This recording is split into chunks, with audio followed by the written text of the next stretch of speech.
Next on Currents News, controversy is swirling tonight after Louis Farrakhan addressed a Chicago Catholic church. Farrakhan is known for anti-Semitic and racist speech. Exclusive reaction from the priest who invited him. Brooklyn Deacon Michael Falce will soon answer God's call to the priesthood. Tonight he describes what ignited his vocation and an obstacle he faced. Newcomers are having a big impact on religious life in the diocese. Bishop DiMarzio will be here to talk about it. Plus, caught on video, what happened when intruders broke into a home. The news starts right now.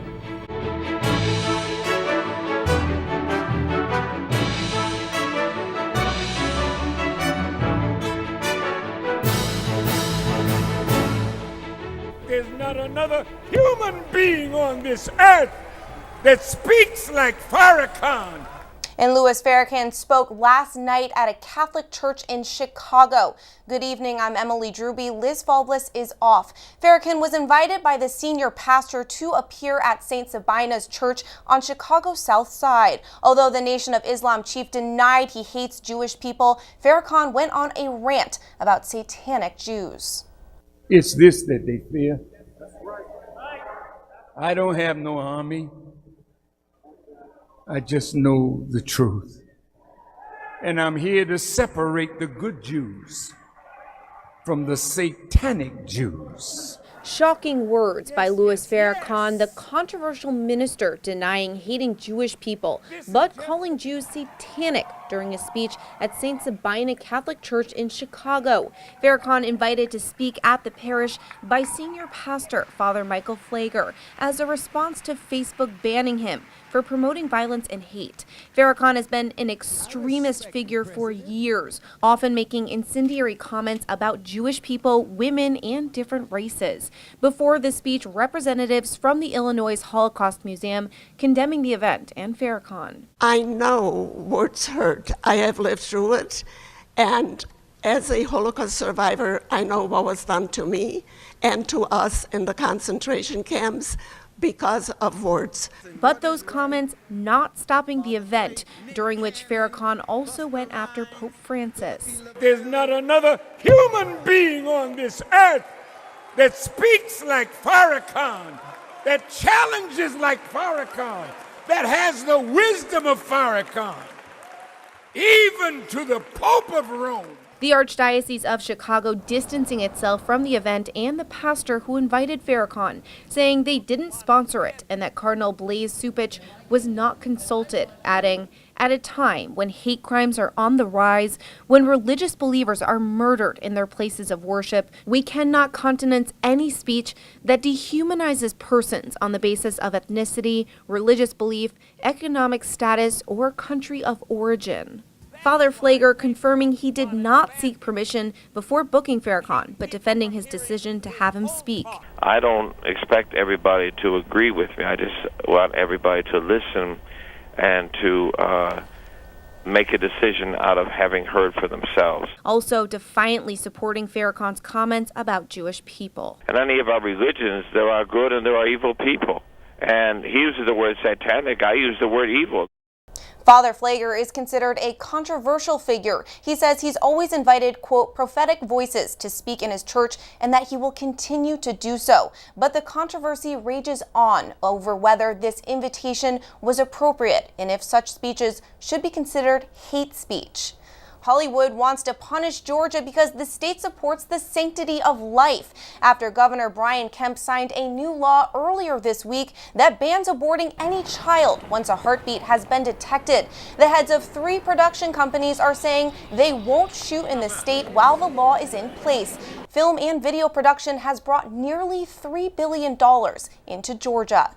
Hundreds of billions of dollars are at stake tonight in the worsening trade war between the United States and China. After President Trump slapped new tariffs on Chinese-made imports, negotiators tried to hammer out a deal today in Washington. Stacey Cohen breaks it all down. Talks between the White House and China wrap up after a week of whiplash expectations. On Friday, the U.S. hiked tariffs on $200 billion of Chinese imports from 10% to 25%. Arnold Kamler heads a New Jersey bicycle company that imports parts from China. We thought that talks were going really, really well. Yeah. As of a week ago, it seemed that we were close to a deal, and suddenly we have a crisis. The White House blames China for the breakdown, insisting Beijing reneged on promised economic reforms. They broke the deal! Global markets convulsed all week in reaction. In a flurry of morning tweets, President Trump said there is no need to rush talks. I think there'll be a little pain, but it won't be that great compared to what the Chinese will suffer, or the Chinese economy. The U.S. economy is much stronger than China's, but American consumers may face price hikes on a long list of items, including food, fabric, luggage, and metals. Price hikes Arnold Kamler worries will cost people their jobs. When bicycle prices go up, sales go down, and so I will try my very best, if this thing does stick, not to have any layoffs, but I can't make any promises. The president isn't backing down, even threatening to slap tariffs on nearly every product imported from China. The White House clearly betting America's prosperity, combined with patience, will pay off. In Washington, Stacey Cohan, Currents News. An update tonight on North Korea firing off missiles yesterday. Kim Jong-un personally supervised the launches of 2 short-range ballistic rockets that splashed down in the Pacific. Experts are saying the weapons look just like Russian missiles that the Kremlin deployed to Syria and has tried to sell around the world. U.S. Acting Defense Secretary Patrick Shanahan is saying that Washington prefers talking to the Kim regime, but the Pentagon is ready just in case. We're going to stick to our diplomacy, and as you all know, we haven't changed our operations or our posture, and we'll continue to generate the readiness we need in case diplomacy fails. Shanahan is being nominated by President Trump to be the permanent Secretary of Defense. Emergency responders are on high alert tonight as fierce storms punish large parts of the southeast. Pounding rain and flash floods are expected to pummel the area at least through tomorrow. Many people have been trapped and many more evacuated. Omar Jimenez has the latest from Houston. 2 to 3 inches of rain per hour soaked the Houston metro area overnight, bringing with it large hail and lightning. The Houston Police Department says Interstate 10 was closed overnight with dozens of vehicles trapped. Several creeks and rivers have washed over their banks, forcing nearby residents and businesses to evacuate. For some of those areas, this is the second time this week they've gone through this. It's about knee deep in here. So, and out there it was even worse, trying to float down the street, trying to get to higher ground. Other parts of the southeast are getting hammered too. In Mississippi, a woman was pulled from her car in a flooded ditch after trying to avoid a washed out street. She was actually trying to do the right thing, turn around, but however the water had gotten to a point to where the white line wasn't visible, and she ran off the side of the road as opposed to turning into the driveway. About 20 million people from Texas into Louisiana and Arkansas are at risk of flash flooding. The storm is expected to go well into Saturday before letting up.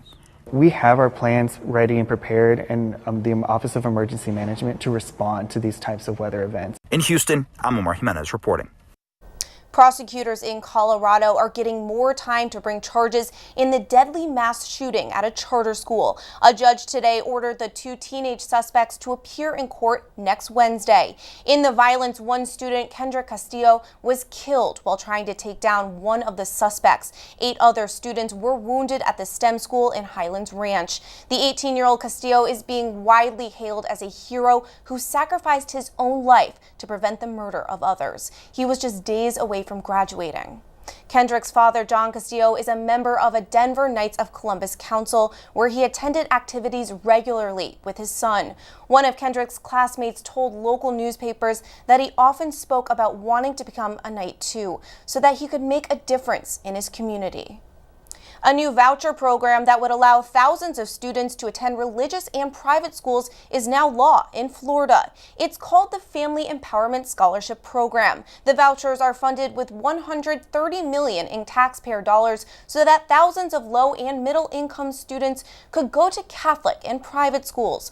Florida Governor Ron DeSantis signed the legislation Thursday. Comparable attempts in New York have failed because teacher unions have blocked passage of similar bills in Albany. The big story at the Vatican today, the Pope and women religious leaders meeting in an important summit. The Holy Father tackled several critical topics involving women in the church. Sean Richardson reports. Pope met at the Vatican with the International Union of Superiors General. More than 800 superiors from different congregations have come to Rome for their plenary assembly. He spoke to them about the commission that is studying female deacons during the early times of Christianity. Pope Francis also spoke to them about the reality of abuses in the church, the role of religious, and answered some questions. He said he is aware of the abuses of power, conscience, and sexuality that many religious have suffered. Poi l'abuso delle religiose è un problema serio, è un problema grave. Io sono cosciente, anche qui a Roma, sono cosciente dei problemi, delle informazioni che vengono e anche non solo l'abuso sessuale della religiosa, che l'abuso di potere, l'abuso di coscienza. Dobbiamo lottare contro questo. Per favore, servizio sì, servitù no.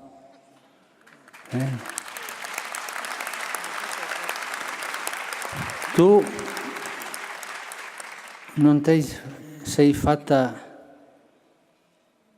religiosa per diventare la domestica di un clerico, no.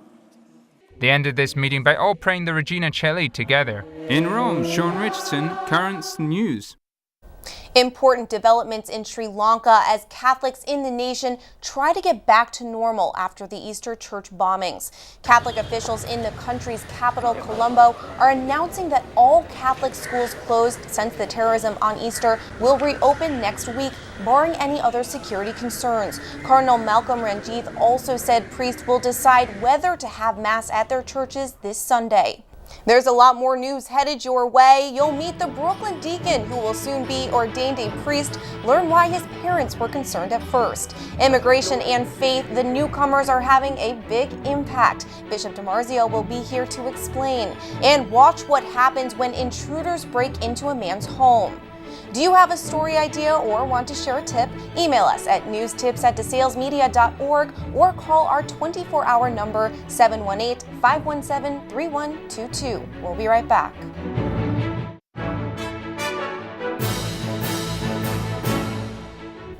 In the United States, hundreds of young men will give their lives to God and become priests over the next 2 months. According to a CARA survey, more than 9 of every 10 priests-to-be credit the encouragement of others close to them for pursuing their vocations. An example of that is Brooklyn Deacon Michael Falce. Currents News' Katie Eingesser has his story.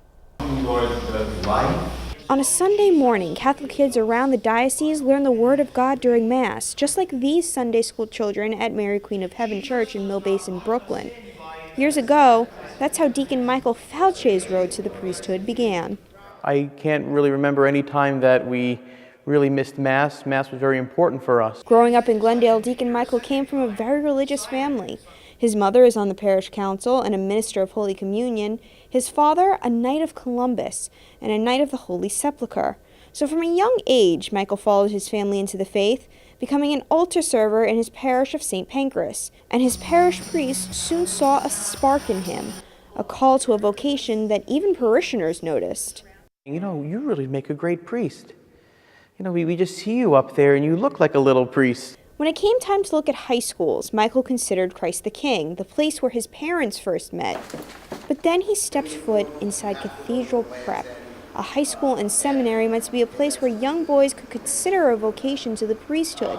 Michael knew that was where he wanted to go, but his parents were concerned.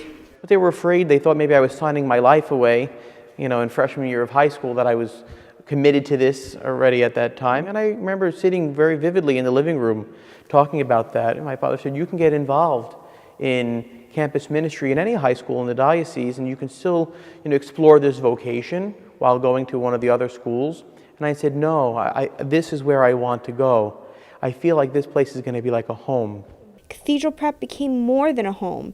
It became a place where Michael made up his mind to say yes to God. I remember the first day of senior year, I asked for the application for Douglaston because I was ready to go, you know. And on the day he received his acceptance letter into the seminary, the first person he told was his dad. When I got the letter, I ran down into the basement where my dad has an office down there, and I remember running down there when I saw the envelope from Douglaston come in, and I remember going down and very excitedly I explained to him, I said, look, I got the acceptance, and he was very happy, of course.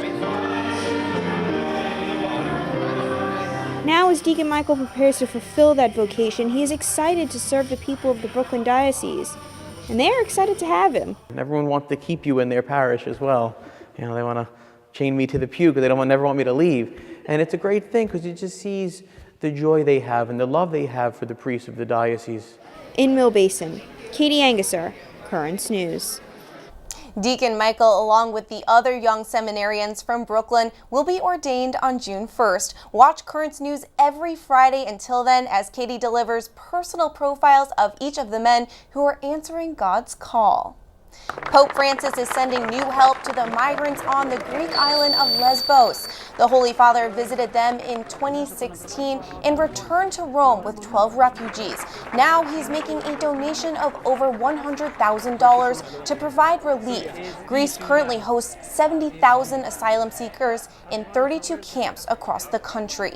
Newcomers to the Diocese of Immigrants are having a big impact on public expressions of faith. Across Brooklyn and Queens, they are living out their religious beliefs. Bishop DiMarzio joins Ed Wilkinson to discuss that for this week's Into the Deep segment. Ed? Thanks. And today we're with Bishop DiMarzio, and we're going to talk about public expressions of faith and maybe the influence that immigration has on that. Bishop, nice to see you. I heard recently that people saying that public expressions of faith are being less and less among older people, you know, but the immigrants are bringing with them more public expressions of faith. You know, we used to have 40 hours and we used to have Corpus Christi, these big processions in the streets. You don't see those types of things anymore. Well, we still have them, and they're more prevalent, I think, in immigrant communities as part of their culture. They brought their religious culture with them. Certainly on Good Friday we had processions all over Brooklyn from a lot of immigrant groups, some not immigrant groups. So those are public expressions of faith that are important too for people to express their faith, to let other people see what they believe. They're important, and immigrants do bring that as part of their religious culture. Yeah. Today would be more Hispanics that we see coming here today. In the past, though, would have been Italians and Poles, and you still see some of those hanging on, right? That, sure. On Good Friday, we have a big Polish procession in Brooklyn, Italian procession, also in Queens. So it hasn't died down. It's maybe not as prevalent with people who are born here, but it is certainly the immigrants do preserve that part of public expression of faith. Are there still remnants of some of these older devotions, say like 40 hours? 40 hours used to be a big deal, you know, and now I think they're still around, but maybe we don't make as big a deal out of them as they used to be. Yeah, I guess it's many churches still have it, and not every place, but you would have been before. Almost every church every year would have it.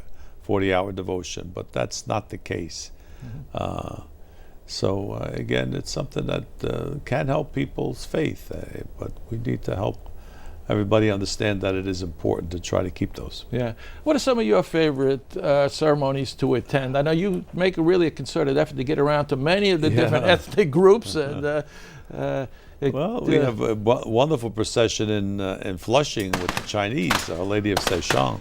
And then there's several thousands of people following there, and that's a great expression right in the middle of the Chinese community of Catholics showing their devotion to Mary and being witnesses to faith.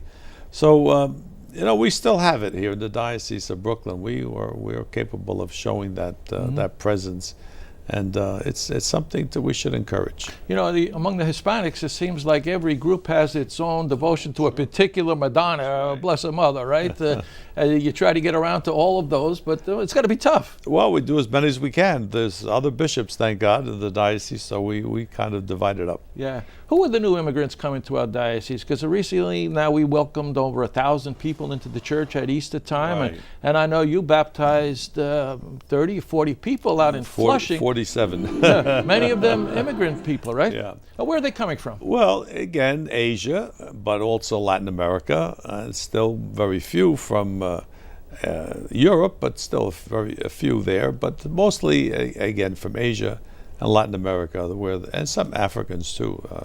So it's coming from the non-traditional places where we looked in the past. There was always European immigration, but now that's changed. Yeah, because we build ourselves as the Diocese of Immigrants, and we try to say Still that our diversity is our strength.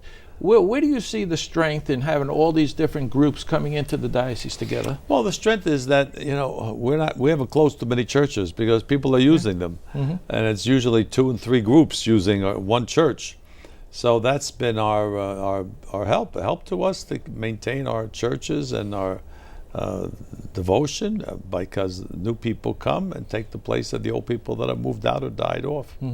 You could see that in a place like Bensonhurst, where like on Good Friday we have the big Italian procession. Right. They go one way, and then a huge group of Hispanics go the other way. So it's a very diverse group. Bishop, thanks for spending some time with us. Good to be with you. And we're going back to the news desk now. Thank you, Ed and Bishop DiMarzio, for that insight. In Kentucky, a violent home invasion caught on video. A home security camera captured the moment when 4 men burst through the front door of this house and quickly discovered the homeowner was already armed. Police say the man was asleep just before midnight on Wednesday when he heard the men kick down the door. It looks like there was 4 individuals that kicked the door in. As they approached his bedroom, he exchanged fire with them.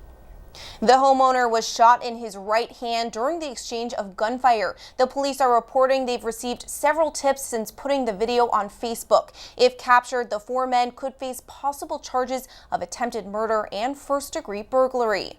Still to come on Currents News, they are the future of Catholic journalism, and today they're being honored by the Tablet. And students call her Miss Janet, and they love her. We'll have the reasons why. And the Tablet has a brand new page called Our Diocesan Family, where you can share your pictures of recent baptisms, Holy Communions, confirmations, marriage, all of the joyous sacraments. For more details and to submit your photos, go to thetablet.org/ourdiocesanfamily. Your pictures may be published in an upcoming issue of the newspaper. We'll be right back.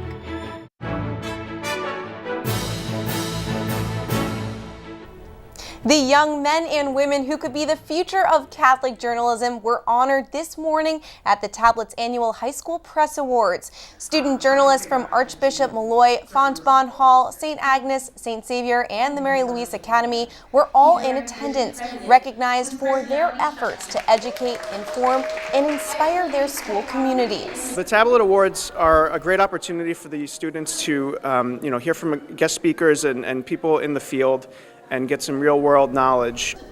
The Tablet's very own youth editor, Melissa Inahe, moderated the awards ceremony. A beloved lunch lady at a Chicago elementary school was honored by students, parents, and staff. Janet Hartu, or Miss Janet as the students call her, has staffed the lunch line at the school for the last decade.